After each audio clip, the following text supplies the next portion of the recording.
ay borom kër yu bari yoo xamante ne tey non seulement ñu ngi leen yoral ay arriérés de loyer yu dul jeex ba pare tëj leen kaso Sénégal lañ nekk. Ce que je raconte aujourd'hui dans cette vidéo, j'ai eu à le gérer, j'ai eu à résoudre ces cas au niveau de lorsque je faisais mon stage au niveau de la maison de justice de Keur Massar, parce que ce que vous devez savoir, c'est que les problèmes de location au Sénégal arrivent en deuxième position au niveau des tribunaux. Les litiges liés à la location, liés au baux, à usage d'habitation ou bien à usage commercial, arrivent en deuxième position après les litiges familiaux, les conflits de voisinage, les problèmes liés au mariage, à l'héritage, bref. Mais ils sont tellement importants que les bailleurs doivent être sensibilisés en fait. Et quand je m'adresse aux bailleurs aujourd'hui, je parle des bailleurs parce qu'il y en a plusieurs bailleurs ici au Sénégal. Ils ne confient pas leur maison aux agences. Ils préfèrent gérer leur maison en fait par eux-mêmes en fait. Et c'est ce qui amène les problèmes parce qu'ils ne connaissent pas leurs obligations. En majorité, ils ne connaissent pas leurs obligations. Ils ne savent pas ce qu'ils doivent faire en cas de conflit avec leurs locataires. Moi, je fais cette vidéo pour sensibiliser les bailleurs pour nous moytu yenn pièges yu bari yoo xamante ne tey locataires yi dañ koy lal ay galgal yu bari yoo xam ne dañ koy teg pour indi leen ay problèmes.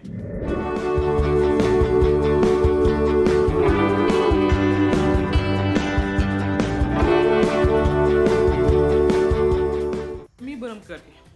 nga xamante ne yaa jël sa kër jox ko en location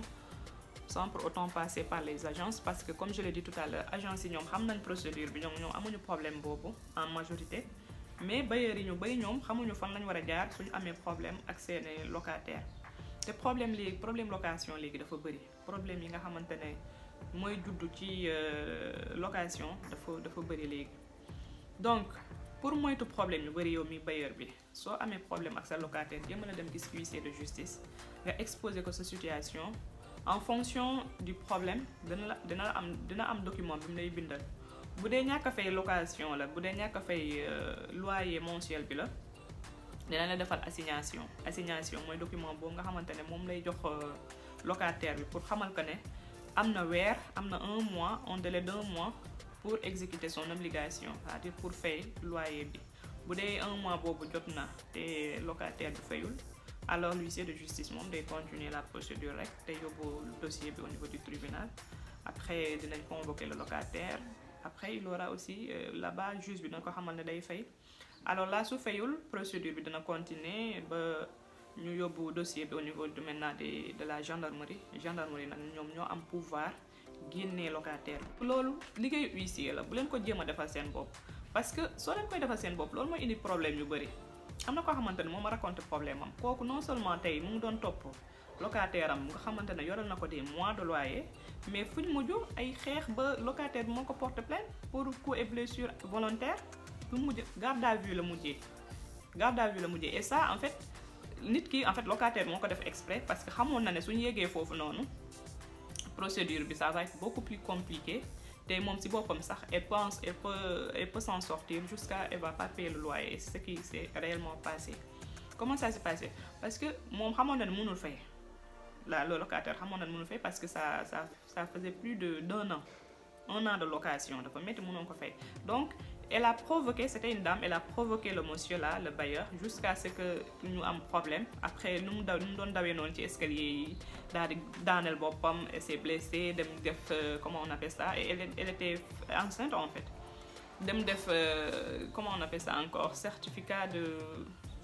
médical, yóbbu ko gendarmerie, et le gars a été arrêté, le bailleur a été arrêté pour des histoires banal yoo xamante ne on pouvait éviter ça. Donc soo leen amee problème ak seen locataire allez au niveau de su fekkee c'est des problèmes de loyer ay arriérés allez voir dem leen gis huissier de justice moom la fi yoon teg pour loolu bu dee locataire parce que am na ñoo xamante ne moom dañ lay yoral ba pare tëj kër gi wala tëj appartement dem seen yoon boobaa tamit ne prenez pas le risque, ne tombez pas dans le piège parce que soo leen demee tijji buntu bi rek génnee bagage parce que am na ñu koy def. Moi comme je l'ai dit tout à l'heure dans l'introduction, j'ai eu à résoudre ces genres de situations lorsque j'étais en stage à la maison de justice de Keur Massar da ngay gis koo xamante ne borom kër goo xam ne dañ koy convoqué mu ñëw mais non lan laa def moom moo ma yoraloon location moom moo ma yoraloon loyer fayu ma génneel ay bagages am banalement vous voyez ñoom pour ñoom loolu en fait c'est tout à fait normal puisque en fait puisque fayu la say boru location rek da ngaa war a jël ay bagages am sànni ci biti non ça ne se fait pas comme ça loolu soo ko defee tey mën na la accuser de vol mën na la ne sama bagage yi nangam nekkoon na si y avait amoon na or wala amoon na xaalis voilà des choses de valeur yoo xamante ne après xamoo foo ko justifier parce que yow yaa jël bagage am yow yaa ko génne yow yaa ko sànni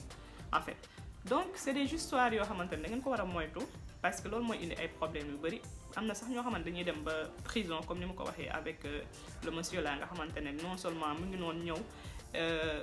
résoudre di faj problème bi di ko fajal boppam demul tribunal demul gis huissier demul gis gendarmerie ba finalement moom en fin de compte moom lañ dugal kaso parce que après dafa am histoire de coups et blessures volontaires donc